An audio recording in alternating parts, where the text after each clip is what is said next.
Allora, decidete voi, io l'ho No, buttata guarda, là allora, marcato perché mi serve necessario. Siccome è un fine giurista Morosini, per spiegare bene io lascio la parola, poi io faccio pure un commento politico, Certo, come volentierissimo, ci lasciamo la mancherebbe, parte politica. ma al tecnico Morosini, al tecnico però, non al candidato presidente, al No, tecnico al Morosini, tecnico, lascio volentieri la parola. perché ha ripreso un po' due volte il tema, il passaggio dell'autonomia non porta all'indipendenza, eccetera. Abbiamo l'attuale presidente della regione, mi corregga Marcato, che noi propugniamo l'autonomia come passaggio poi successivo per arrivare all'indipendenza. Invece voi il contrario, l'indipendenza per avere comunque un'autonomia in senso grammaticale del termine. Solo grammaticale, per carità. No, però lei chiariamo una cosa. Allora, io chiarisca. credo, e su questo siamo d'accordo con tutti qua dentro, che sia fondamentale che i teleascoltatori abbiano un'idea di quelli che sono i due istituti. Sono due realtà che dal punto di vista, sto parlando in realtà dell'autonomia o dell'indipendenza, sia dal punto di vista logico che storico e quindi anche giuridico, sono completamente diverse. Io dico distinte e distanti, neanche parenti, non c'entrano nulla tra di loro.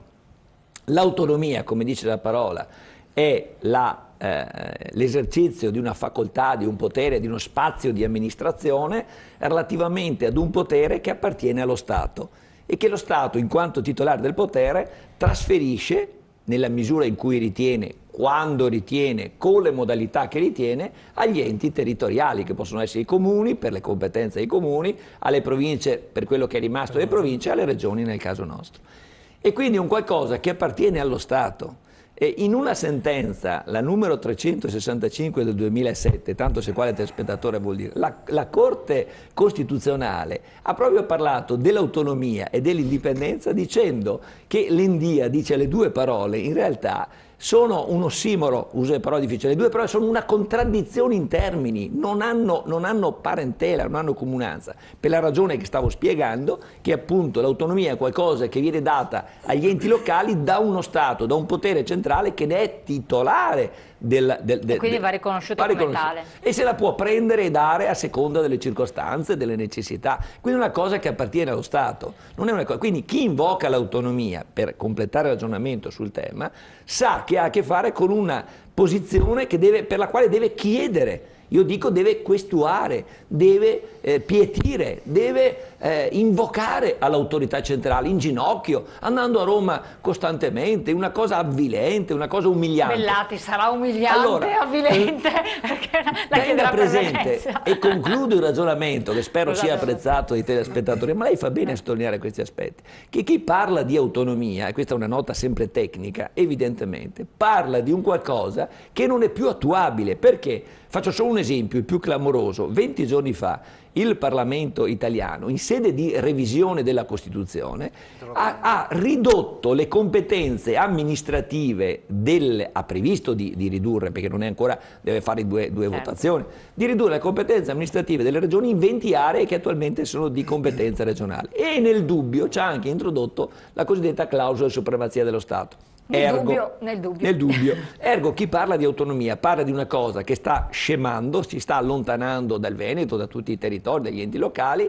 e quindi che non ha senso. Politicamente non ha senso, ma mi fermo qua per non irritare Marcato, perché sennò dopo andiamo fuori tema. L'indipendenza invece, completo una battuta in 30 secondi, è un istituto diverso, è un istituto, come accennava il bravo giovane qua, di Sanca Veneta, cioè della sinistra veneta, e che sia un giovane, come abbiamo visto, è molto importante, è un segnale positivo, perché è di appartenenza ideologica in un'area che mai si era impegnata per l'indipendenza. No, ma infatti a noi fa piacere avere giovani anche, anche del PD, perché proprio sono coloro che si costruiscono il loro futuro. Esatto, una cosa di cui il territorio, e quando dico territorio lo uso con la T maiuscola, perché quando parlo di Veneto, questo territorio, il nostro Veneto, il popolo e il territorio veneto, ha storicamente la titolarità di un potere di autogoverno, di autodeterminazione, quindi di sovranità, perché la realtà di questo territorio è una realtà sovrana da sempre. La parentesi italiana che abbiamo subito fino ad ora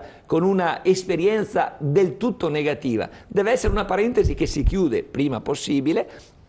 E quindi noi andiamo non a chiedere allo Stato, andiamo a esercitare, utilizzando strumenti estremamente delicati, per lo più sconosciuti, tra questi lo strumento che è lo strumento dell'autodeterminazione, norma sovracostituzionale, anticostituzionale, cioè che viene prima, che è del diritto naturale, non anticostituzionale contro la Costituzione, in modo tale che i telespettatori capiscano, che qualcuno dice che non si potrebbe esercitare. Allora io dico, e concludo, lo Stato ha necessità di proteggere i confini perché ritiene che questo sia un valore. Io ritengo che siano da proteggere invece i cittadini. Le persone vengono prima dei confini e delle norme e i valori sono quelli della democrazia che anche la Costituzione si preoccupa di tutelare. E ecco perché per esercitare l'indipendenza, per realizzarla, bisogna sapere che noi invochiamo un diritto che anche la Costituzione italiana valorizza, che è l'articolo 21 della Costituzione, appunto, sulla libera manifestazione del pensiero, collegato a un istituto del diritto internazionale che è l'autodeterminazione. I Veneti ne hanno un titolo storico, perché storicamente sono stati indipendenti e sovrani, quindi pietà a chi si oppone, perché gli argomenti sono deboli. Il problema sta dove? E qua concludo proprio, nella volontà dei cittadini veneti di appropriarsi di questo spazio di libertà e di democrazia. Ed è quello che noi vogliamo come indipendenza veneta. Cecchinato deve aggiungere qualche cosa perché non le ho dato ancora la parola. O... Prego. Posso entrare in questo argomento? Mi dispiace che non è che la volesse saltare, è che è stato non ho assolutamente dubbio, non ho assolutamente dubbio. Riprendo quanto dice l'avvocato Morosini. Di fatto l'autonomia è qualcosa che si va a chiedere con il cappello in mano, no? L'indipendenza è qualcosa invece che si esercita. E come diceva giustamente, noi di fatto abbiamo il requisito soggettivo per esercitare il principio di autodeterminazione attraverso una consultazione democratica che è quella del referendum, ed è il fatto che siamo un popolo. Siamo un popolo, ne parla la storia per noi, 1100 anni di Venezia, ma vorrei richiamare anche lo statuto della Regione Veneto, che è molto conosciuto. All'articolo 1 e 2, e siamo noi e i sardi, all'articolo 1 e 2 ci identifica chiaramente come popolo veneto. Dunque noi abbiamo il requisito soggettivo per poter esercitare attraverso il principio giuridico dell'autodeterminazione, attraverso la consultazione referendaria, il diritto di autodeterminarsi. Ora, il tema di fondo è, e che è apparso ampiamente, che non vi è una soluzione alternativa per risanare questo territorio che molto sta dando al restante parte dell'Italia, ma che ha subito principalmente le ripercussioni della crisi.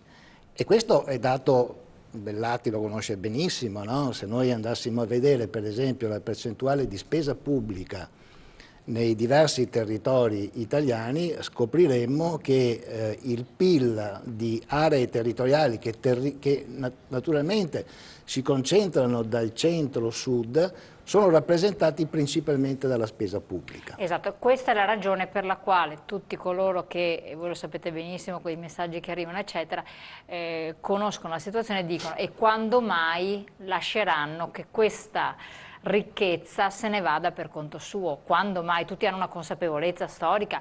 Fatti eclatanti sono successi in passato che hanno proprio per spaventare le persone. Alcuni indipendenza veneta sono stati anche da noi in trasmissione, hanno subito peraltro vorremmo anche introdurre, e quindi questa è un po' la cosa, in due battute, perché poi vorremmo anche introdurre una considerazione. Quando ci dicono che noi siamo contro la restante parte dell'Italia, dicono una menzogna eccezionale.